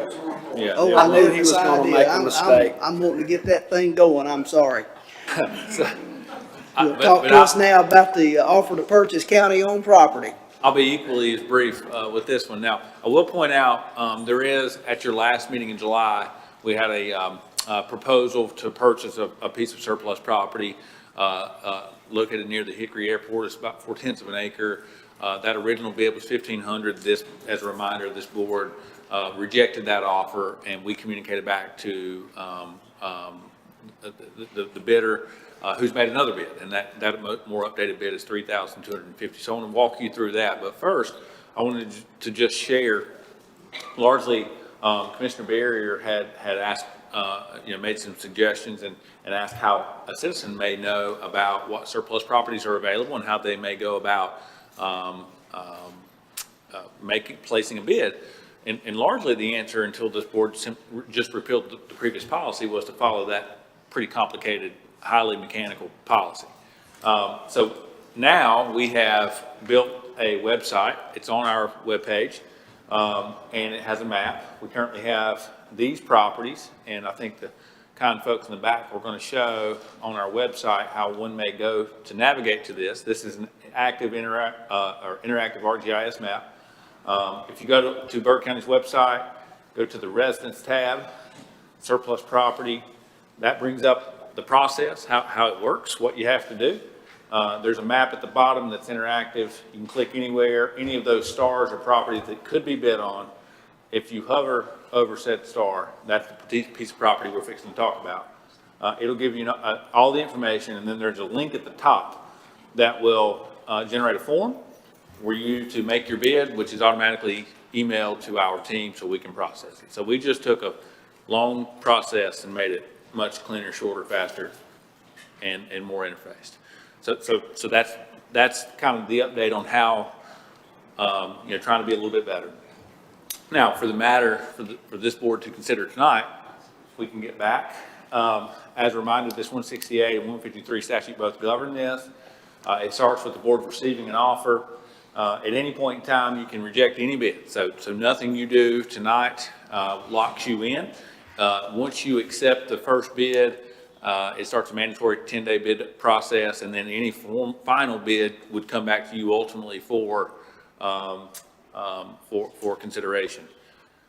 As a reminder, we're talking about this roughly 4/10 of an acre tract. I zoomed out and put it to the far left just to show that this is kind of proximity Hickory Airport Road, and it was originally obtained by the county in 2014. The assessed value is a little over $15,000. Our total cost in legal fees and back taxes is $2,200. Daniel Cowell has increased his offer by $1,750 to $3,250. And for perspective, that would transition back to the private market about $85 a year in property taxes. The recommendation from staff, the board's options are to approve that and accept that and begin the mandatory 10-day upset bid process. I again remind you, if he was the only bidder or if no one else bid, you still have an opportunity to reject that later. But I think from my perspective, the value of that property is higher than $3,250. And now with the new interface we have on the website, we may see a higher volume of potential bids that we could consider. So certainly happy to answer any questions and follow the board's direction, Commissioner Smith, but I think that that's a more valuable piece of property than $3,250. Does anybody have any questions? I'll entertain a vote on this matter. I'll make a motion. I'll make a motion. I'm sorry, I better get a motion first. Yes, sir, to reject the offer to purchase real property, read number 37261, 0 Westview Trail in the amount of $3,250. Vote by show of hands. Let's vote by show of hands, please. Sorry, Phil. That's good, sir. Commissioner. I think I've messed up once or twice tonight. We'll let you have one. That's four. Something for a All little of us, ma'am. perspective that we talked about at a staff level. If the board were to receive a beginning offer that was 75% of the tax value, that's an additional $7,000 roughly above what's being offered now. If that property transitioned back to the private market and went on the tax books at its appraised value today of tick over $15,000, generating roughly $85 a year in property tax revenue, that additional $7,000 that this board may garner from that is the equivalent to 80-plus years in property tax revenue. So pretty good, I think, good way to kind of think through that. So. All right, now, by gosh, we're going to get to the Citizens Academy, something that's near and dear to all of our hearts. And this will be presented also by our county manager, Brian Epley. Yes, sir. Just as a reminder, I know that we've talked about this a lot. This is something that the board prioritized all the way back in March at your priority work session, and you put it on your strategic plan. Specifically under the community advancement focus area. And I know it's something that I've talked to each of you about and that you're excited to be a part of. A Citizens Academy really is an opportunity for our community to step inside and be a grassroots part of county government. We have some pretty simple goals. We want to share knowledge. We want to create engagement, provide an opportunity for feedback. I tell people all the time, and I believe it to be true, local government, like really all levels of government, but local government is different because we live and operate in the community in which we have the pleasure and the opportunity to serve. But we don't do a good job of telling our own story, and we also do not do a good job of providing a system that allows people to give us feedback. And when you're not telling your story and you're also not receiving feedback, I think that creates confusion, and that confusion can often be camouflaged as frustration or disconnection. And this is one tool of many. This isn't the, as Commissioner Smith says, there's no silver bullet. This is just one tool that can be used in conjunction with many other strategies to make sure that we are providing this opportunity to foundation of knowledge, engagement. Now, Excitingly enough, there was a higher level of engagement than anticipated, which I think is wonderful news. It's super exciting to me. This is our first class. We can be prepared to launch this as early as September the 11th. That's our plan. We would hold it on Thursday evenings from 5:30 to 7. It's a 6-week program. When we originally forecasted this and asked the board for the ability to try to run this program, we speculated maybe 10 or so participants. This was an application-based process, so people applied to be in the Citizens Academy no different than they applied for all the other boards and appointments that our clerk just walked us through. We ended up getting 18 applications, which was incredibly exciting. And so this was the time, Commissioner Smith, if the board would like to consider formalizing this Citizens Academy and making these appointments, that will give staff the direction we need to reach out to these folks and get that planning process started and get it underway. Yes, sir. I'd like to, before we vote on or have a motion on anything, I'd like to say I want to thank the commissioners up here and Mr. Britton, who's not with us tonight, and the county manager and his staff for being willing to possibly entertain all 18 applicants as members of this class. I think that's important. I think all of us see a need for our community to be involved and for us to be transparent as much as possible in what we're doing. So having said that, does anybody have any questions or comments they'd like to make? I just want to say hats off. Every day I talk to someone who has questions that don't really understand what we do, and it's not their fault. As you mentioned earlier, we do a pretty poor job sometimes of telling our own story. I'm excited about this. I am super excited to see it launch. Yes, sir. Okay, any other questions? If not, I'll entertain a motion. Mr. Vice Chair, I make a motion to approve the selection of the following 18 participants for the inaugural class of the Burke County Citizens Academy: Dave Beatsler, Susan Butterworth, Regina Lafferty, Jim Frady, Shanna Harrison, James J. Leach, Tora Kincaid, Ed Halliburton, Heather Ward, Haley King, Kim Van Sickler, Steve Parker, Chad Hildebrand, Stephen Collar, Beverly Morton, Kyle Burnett, Karen Swain, and Kimberly Fossey. Okay, well, thank you, sir. Let's vote by a show of hands. That's 4, Madam Clerk. Okay, we'll move to number 13, adoption of a project ordinance for the HRC renovation project, presented again by County Manager Epley. Yes, sir. Again, I think a project that has been talked about for some time.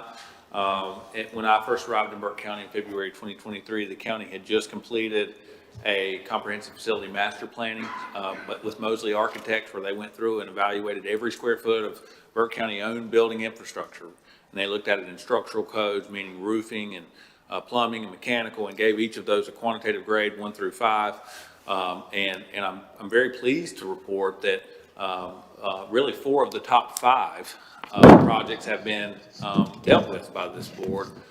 And this HRC, which is really the home for our public health and Department of Social Services programs, is next on that list. At your March work session this year, after we gave really an update on some of the other major capital projects like the courthouse, EMS-based headquarters, and animal services, the board took action to prioritize this project.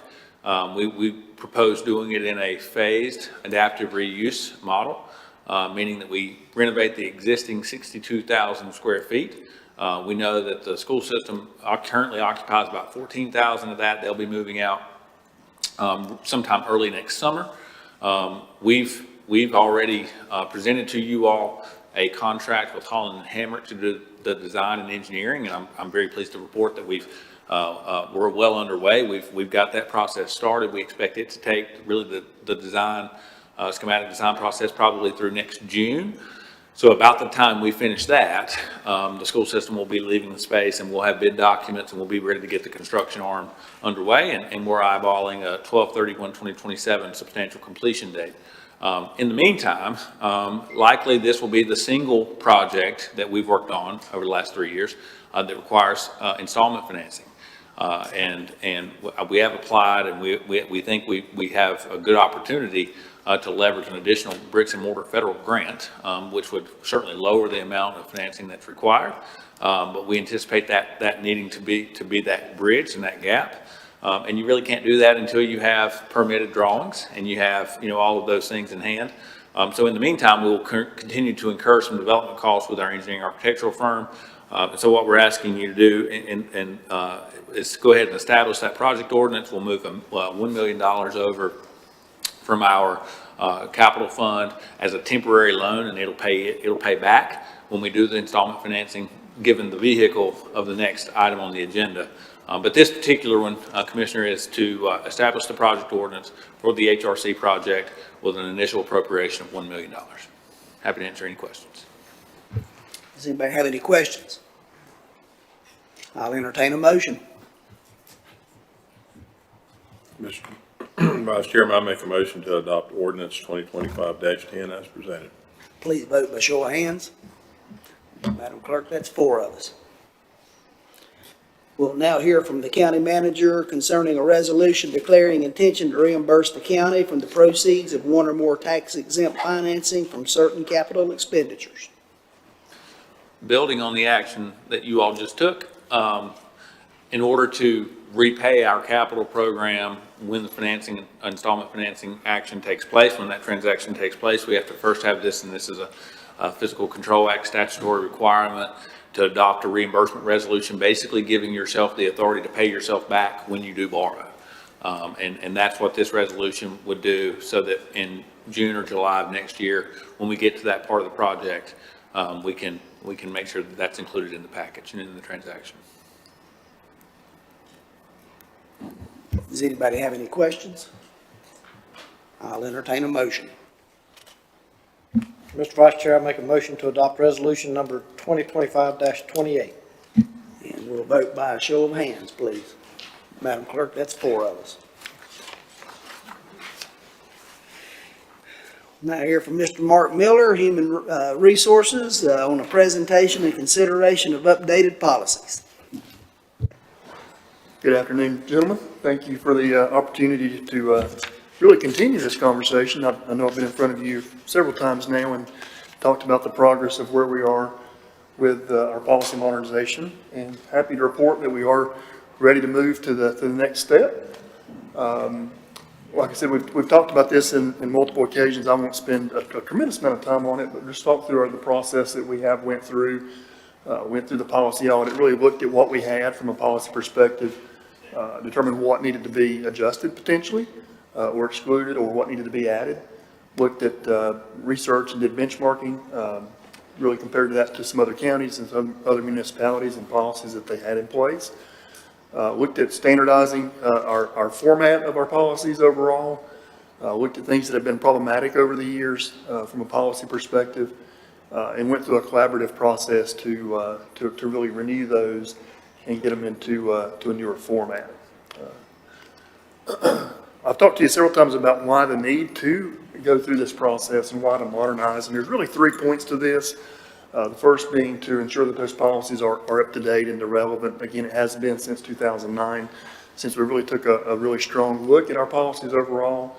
Again, looking to implement best practices, looking at really supporting the organization overall, reduce our risk from a policy perspective and be more in legal compliance, align those with our purpose and our values, and really focus on that being an employer of choice in the community. Second reason driving this is in our pursuit of substantial equivalency.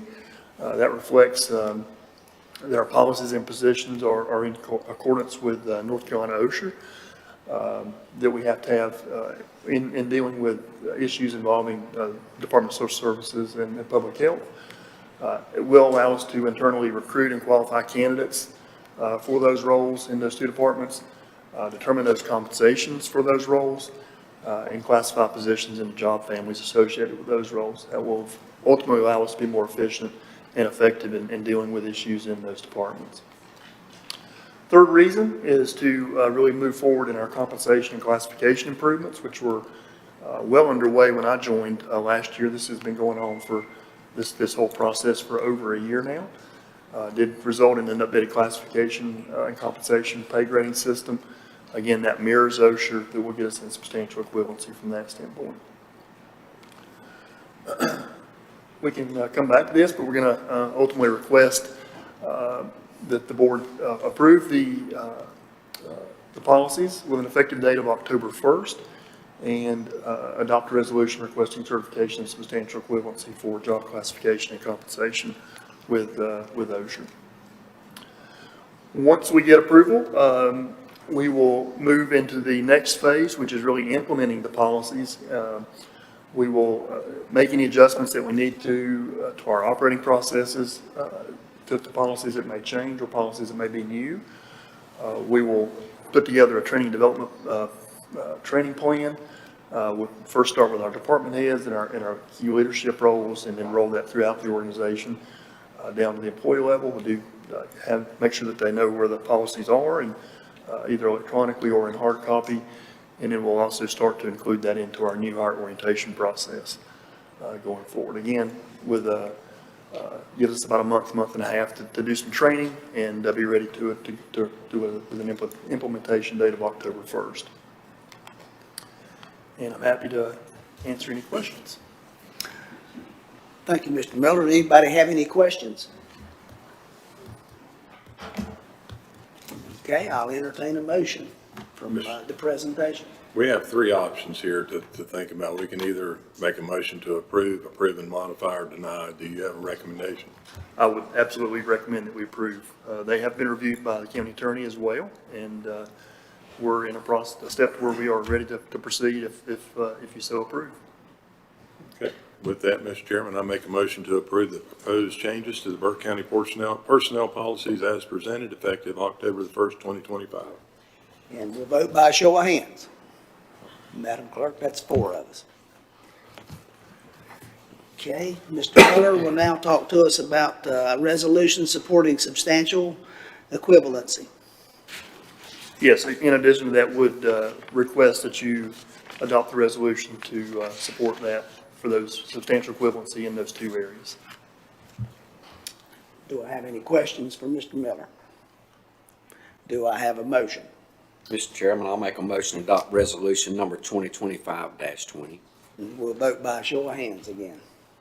That's 4 of us, Madam Clerk. Thank you, gentlemen. Okay, and I think right now, just for about, let's say, 7 minutes, we'll go 7 minutes. We'll take us a break so Mr. Stroud over here can go and talk to Mr. Miller.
We will now begin our meeting after our break, and we'll hear from our tax administrator, Mr. John Bridgers, on our tax collection report.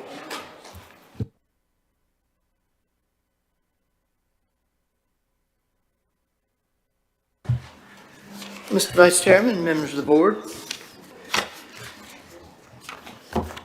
for our tax collection report for the month of July 2025, year-to-date, we have collected $7,171,685.95. That's 13.03% of the budget amount, with a balance to collect of $47,867,328.05. Motor vehicle tax, year-to-date, we've collected $534,303.58. That is 9.79% of the budget amount, with a balance to collect of $4,922,553.42.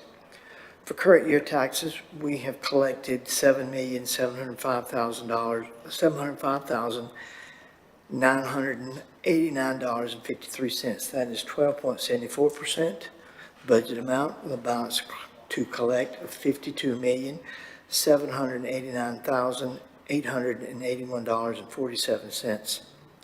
Delinquent taxes, we have collected $160,175.67. That's 22.88% of the budget amount, with a balance to collect of $539,824.13. Penalties and interest, we have collected $36,209.19. That is 11.01% of the budget amount, with a balance to collect of $292,700.21. For the overall levy, for this year, we have collected the levy is $54,179,163.76. Of that, we have collected $7,171,685.95. That is 13.24% of the budget amount, or of the levy, with a balance to collect of $47,477.81. Does anybody have any questions for Mr. Bridger? I'll entertain a motion on this report. Mr. Vice Chair, I make a motion to accept the tax collection report for July 2025 as presented. Vote by show of hands. That's 4 of us, Madam Clerk. And Mr. Bridgers will now talk to us about the collections annual settlement report. Oh, well, I'm sorry. Lord, I'm just dying to jump around here. Release refund report, sir.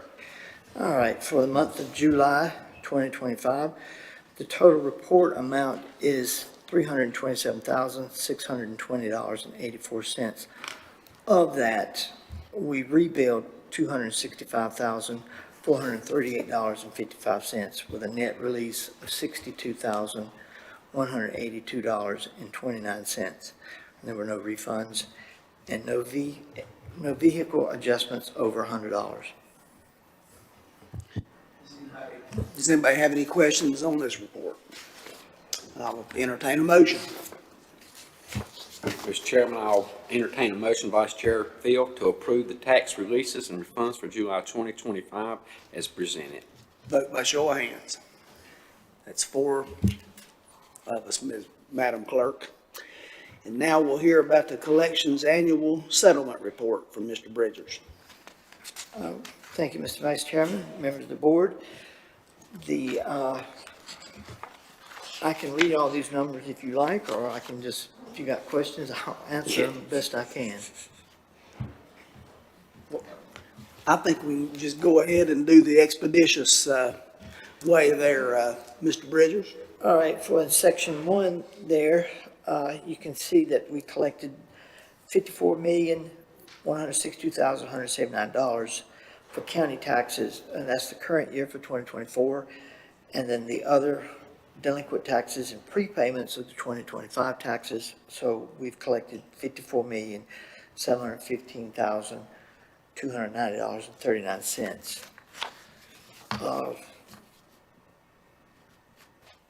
There's a breakdown of what that is for over that and how it's distributed. In vehicle taxes, Section 2, we've collected $6,053,900.43. For property taxes and charges for other jurisdictions, these are county jurisdictions, the fire districts, we collected $6,196,513.04. For the municipalities we collected $3,601,981.74. And for all that combined, that is $9,798,494.78 that went through the tax collector's office here. Tags and taxes, vehicles, you can see that. For the other jurisdictions, we collected $2,288,769.10.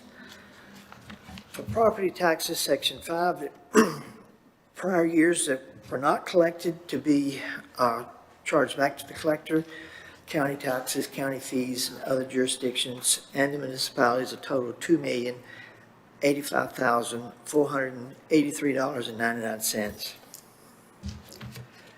For the charges that are not charged back to the collector, these are taxes that are over 10 years old, and we by law, we cannot collect those, is $26,762.14.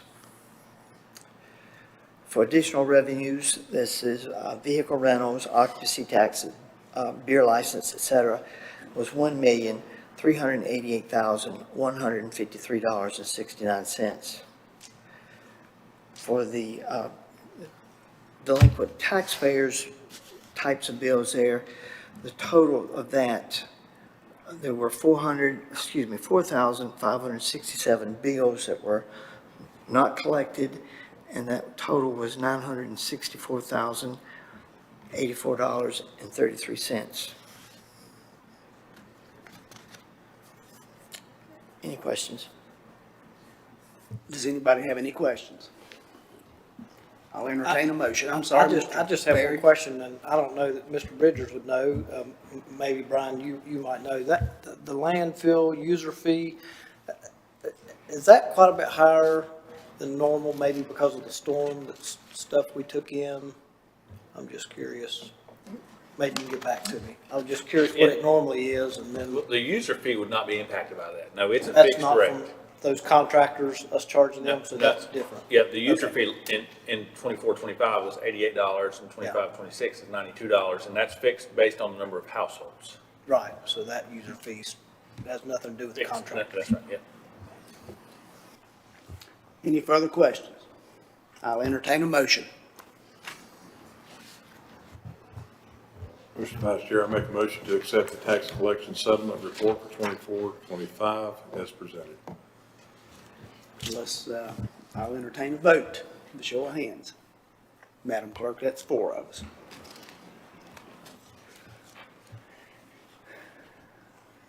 Okay, now we'll move on to our order to collect 2025 taxes by Mr. Bridgers. So this is the taxes that were not collected from prior years, 2015 to 2024, and the total being from county taxes, fire districts, fees and charges, and municipal taxes, total amount being $2,085,916.89. Any questions? It's the pleasure of the board. Mr. Vice Chair, I make a motion to order the tax administrator to collect the current and prior year's delinquent taxes on real and personal property. Further authorize the vice chairman to execute the order on behalf of the board. We'll vote by show of hands. Madam Clerk, that's 4. We'll now move on to our reports and comments with Mr. Corey Fisher-Wellman from Social Services with his monthly operational report. Good evening. On the clicker. All right. So we've been going through monthly updates of kind of where we are in terms of personnel. You know, we went through a tough stretch towards the end of last calendar year. We've been working diligently to make a dent in that, and you can see there, based on when this report was done, we had 16 open positions, 6 of which had some level of offer, whether it was a final offer or conditional offer, which would have left us with about 10 open positions, which is a vacancy rate of about 5%, which, again, for a medium-sized county, a 5% vacancy rate at DSS is a really good number. And then I looked even further today before I came over here, and it's even lower than that. I think we're at about 3.5% vacancy rate if you take into account there's a couple offers that have been made and waiting on those people to start. But a lot of folks worked really hard to make this happen. So 2 of the positions that are listed on here that I'm really happy and that are first time for us is we hired a training supervisor and a quality assurance supervisor within our child welfare. A lot of our child welfare staff just at NEDSS is new. There's a lot of turnover in child welfare. It's really difficult work. So being able to hire this training coordinator to really help, you know, when someone first starts, being able to go out in the field with them, being able to a warm face you can go see every day when you say, I don't have a clue what I'm doing. Where do I need to go today? So I think those 2 folks have just started. I think that's going to have a real big impact on our child welfare staff and hopefully lead to better retention in that area. Next is just some operational reports. This is just the MOU standards for economic services. We continue to meet our MOU outcomes every month in economic services, and I know I mentioned this last month, but that's something to never take for granted. It's really hard to do, and not every county meets their MOU outcomes every month. So really proud of the work that they do and that they continue to do consistently month after month. So, and then just some of our recipient numbers. You can see there our total Medicaid recipients is about 28,851. And then our SNAP beneficiaries total recipients is about 10,804. In terms of our child welfare, one of the things that we've in CPS been focusing on is our transition into Path NC. So if any of you were here 5, probably 10 years ago when the state rolled out NC Fast, that was an attempt to create a statewide document management system. There were a number of counties who went into NC Fast initially. They didn't stay very long. It wasn't successful. It didn't work. It was very cumbersome. So since that time, the state has been working on a new document management system statewide. You know, if you think of 100 counties all doing CPS, there's a lot of crossover between counties where someone lived in County A and they had some CPS history, and now they're over here and we're working in the middle of the night trying to find out if this house is safe. Sort of the benefits of this statewide system is we can see CPS history from across the state. So this is only for our CPS intake and our investigations are the first 2 groups that will go into Path NC. Over time, our CPS in-home and foster care and adoptions and all that stuff will eventually go. But this initial group went live on August 11th. In order to prepare to go live, we had to send all of our CPS staff and leadership to two different weeks of training. So, you know, you can't close the doors and say we're preparing to go live, so we're not taking any more reports this week. So we had all those people out of the office while continuing to accept new reports and work cases. So that was a pretty significant undertaking getting ready for Path NC. I would say it was a successful launch. We were in group 3, so we were the 3rd group of about 15 counties to go live. And then I think by the end of this calendar year, all counties will be live for intake and assessments, and then we'll start rolling in those other areas. But so far, so good. I think it's definitely, I was in another county when the NC Fast went live. It was not so far so good. So this has been a much smoother transition than that was. And then just a snapshot of our kids in care. You can see there again, this is a point in time. So on this day, there was 187 children experiencing foster care. And during the month of June, we had 8 children enter and 6 children exit foster care. And just to kind of piggyback off some of the stuff that Brian talked about earlier, we're continuing to work to increase the number of foster homes. We are fortunate that we have a large percentage of our kids that are placed in kinship care, so that means they're placed with a family member or someone they know, someone they have a connection with. And there's obviously research that says kids are better off with someone they know, someone they're connected to. But I think it can be a tall ask to ask someone to want to become a foster parent and to take on an angry 14-year-old in their house 24 hours a day. But one of the things I think is helpful for you guys in terms of like spreading awareness in the community is there's lots of ways you can be involved that don't involve you having a kid in your house all the time, whether that's through there's Amber Vesta's organization, I can't think of their name, and then Fostering Hope are 2 organizations that support foster parents, and they support foster parents through the collection of beds, sheets, clothes, all sorts of material items that if your nephew comes into foster care and you're willing to take him, you might not have a baby bed or clothes for a 3-year-old or all these things that you don't think about in that time. So these organizations are excellent in helping to collect those items and offer those to foster parents when kids come into care. So there's lots of ways you can get involved in helping and supporting foster care that don't necessarily involve becoming a licensed foster parent. So I think that's also, I think you have a lot of people, to some of what Brian mentioned, who have this desire to help, but taking a kid in your house can be a lot, but there's lots of ways you can help. So if anyone ever approaches you and says they want to get involved, but they're not sure how, definitely have them reach out to us and we'll get them pointed in the right direction and let them know the different ways they can help. Just a little bit of information about our adult services team. We continue to have a pretty significant number of wards. I think there's a lot of factors that cause us to have a higher number of adults in need of guardianship. We have a state hospital here. I think that plays a role. So we have a large number of wards. We were fortunate enough a couple of years ago to be able to contract out a number of those, and that has significantly helped our adult services staff in their workloads. We have 17 of those wards who are under contract, and then there's some data there on the right about the number of APS reports that were received during the month of June and the different ways those kind of reports were screened. And then lastly, just I wanted to share some information. This is in response to House Bill 1 that was passed at the federal level. This information comes from information that was sent to counties by DHHS, just as sort of things to kind of be aware of as you move forward. Obviously, federal rules added the work requirement and the limited use of provider tax, which would create an additional administrative cost for counties. So, all counties, the state included, are working through what that would look like moving forward, how those services would continue to be administered, and where that shift will be between the county and state's responsibility. And then this is some of that same information related to SNAP, which is the food benefit. So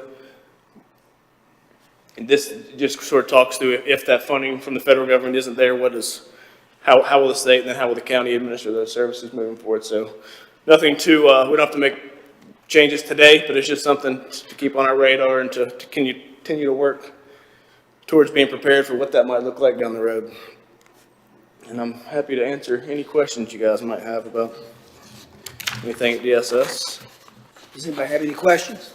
Yeah, I've got one. Just Corey, first of all, I just want to thank you guys for all you guys are doing. I think that's a good point. A lot of times when people talk about adopting a child, I mean, it's just, or, foster care, it's just like, yeah, they don't know what to do. They feel concerned, but they don't know what to do.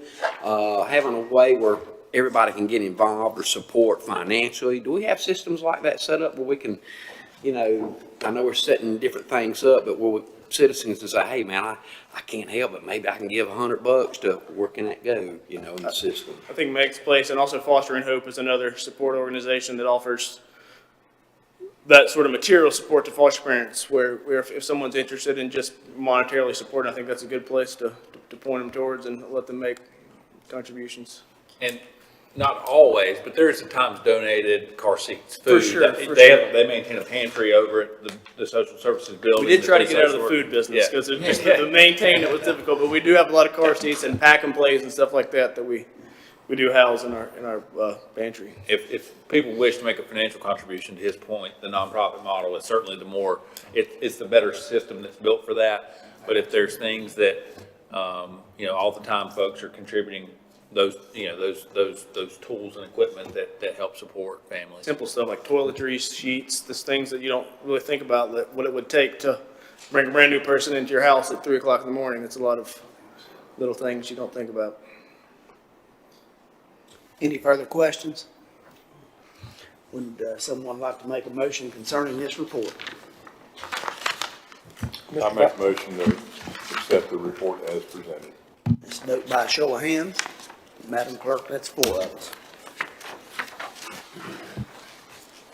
We'll now move to reports and comments. I'll open the floor for that, beginning with our Finance Director over there, Ms. Pierce. No report tonight, thank you. Okay. County Attorney? Mr. Stroud? Well, absolutely, I want to say something because. I knew you would. He made a couple of, we're gonna, thank you, Phil, love you guys, we're doing great here, everybody's working together, man, I'm excited. Mr. Burns? You may be going to mention this. I did want to bring up the upcoming conference in Pitt County, the North Carolina Association of County Commissioners. I'll be headed down tomorrow for a board meeting on Wednesday, and I think the balance of us are going down on Wednesday. Yes, sir. Mr. Manager? Nothing for me, sir. Mr. Barrier? Nothing for me, thank you. Madam Clerk? I'm good, thank you. I just want to say I'm glad we got the Citizens Academy started, and now that we've got them all signed up and they can't get out of it, they can get over to Walmart and buy their school supplies before it starts. And we can introduce them to our truant officer, Sheriff Heitzman, so they better be on time and they better be there every day. And some reminders I got for you. September the 1st, our county offices will be closed in observance of Labor Day. September the 2nd, due to the Labor Day holiday, our pre-agenda meeting will fall on Tuesday, September the 2nd, 3:00 p.m. Any youth group that's interested in leading the Pledge of Allegiance at the start of our meetings can sign up via the form on the county's website. Please spay and neuter your pets. Foster or adopt a pet from the Burke County Animal Services. Cover your loads to the convenience centers and to the landfill, please. Don't litter and pick up your trash. Use the Community Beautification tab on our website, www.burkenc.org, to report littered areas. And most of the county commissioners will be attending, as Mr. Burns said, the County Commissioners Annual Conference in Pitt County from 21 August to 23 August. And we'll now move on to vacancy announcements with the clerk. Thank you, Mr. Vice Chairman. Members of the board, ladies and gentlemen of the audience, we have the following opportunities for citizens to be engaged in county boards and committees: the Adult Care and Nursing Home Community Advisory Committee, Burke County Public Health Advisory Board, Hickory Regional Planning Commission, Drexel Planning Board ETJ alternate, Burke County Planning Board, Partners Health Management's Human Rights Committee, the Revaluation Task Force, Morganton Burke Senior Center Advisory Board, and the America 250 Planning Committee. Thank you, ma'am. I think it's obvious that the board here encourages any type of community participation on these vacancies. If we could get any, if you're interested, please see the clerk about that, please. Next, we'll move to number 13, closed session. Closed session will be used to discuss threatened or pending litigation, to preserve the attorney-client privilege, to discuss economic development matters, and to discuss contractual matters, and to discuss personnel matters. And I will now entertain a motion that we go into closed session. Vice Chairman, I'll entertain that motion to go into closed session to discuss threatened or pending litigation, to preserve the attorney-client privilege, to discuss economic development matters, to discuss contractual matters, land acquisition, and discuss personnel matters as authorized by NCGS 143-318.11A 3, 4, 5, and 6. Let's vote by a show of hands, please. Madam Clerk, that's 4 of us. We'll now relocate to the executive room. Mr. Vice Chairman, Yes, sir. for the convenience of those in the audience, you might want to let them know that we do not plan to take any action when we come back out other than adjourn. If you didn't hear Mr. Burns, we don't plan to take any action in there, and we will reconvene here as soon as the closed session is over.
Make a motion for Grand Piano.